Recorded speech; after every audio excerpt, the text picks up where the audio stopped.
Hello and welcome to this week's Confident Club Cuppa. Hey up. Hiya Steve. Hello. Now this is a good one. We were talking about this last week on the workshop. Don't control your moods. This is the quote to avoid. I've suffered a great many catastrophes in my life. Most of them never happened. Will Rogers. Will Rogers, okay. Now remember, this is about being a failure. For failures, their mood or state is determined by others or by their environment rather than by themselves. For instance, if someone says something negative about them, they feel terrible. Or if it rains, they put themselves in a bad mood. You might say they get into a right state.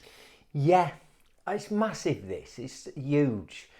Candy, not a real name, still struggles with this, like that you have a choice how you feel. I think that it's true to say that the vast majority of people don't either consciously or unconsciously believe they have a choice.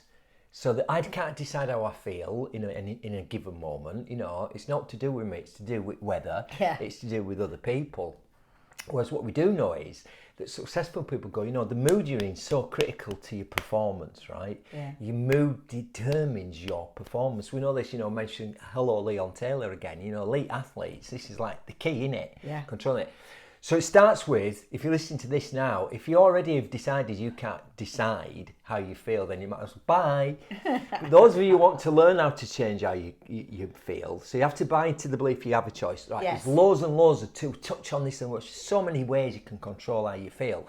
But two of my favourites are the two F's, Curly. Yes. Your physiology, Yeah. right, spell F-I-Z-Z-Y. Because that's easier to spell. Yeah. And your focus, right? And let's just talk about physio in this couple, right? Yeah.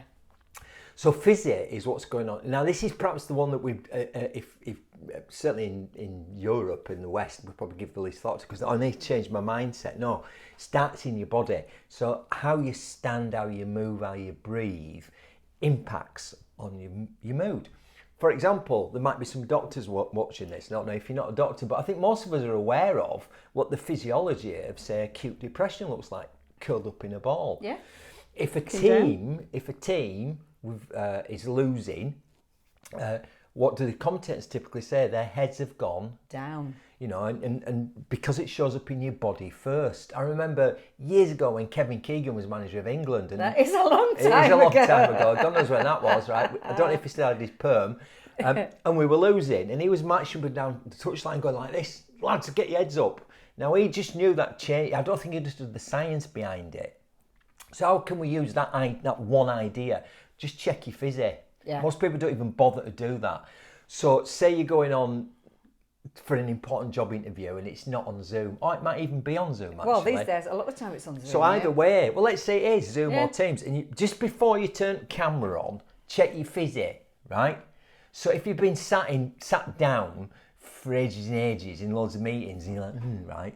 So we've said, haven't we, invest in the stand-up desk for starters. Absolutely. Right? But at the 90 very quid. least, if you've been sat down for ages, stand up tall.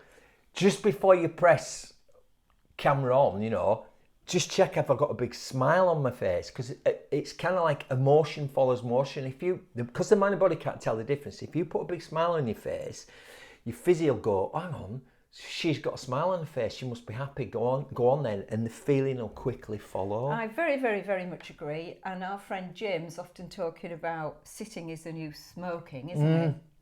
Yeah. And a lot of us, particularly with Zoom, too much sitting down. Yeah. Absolutely.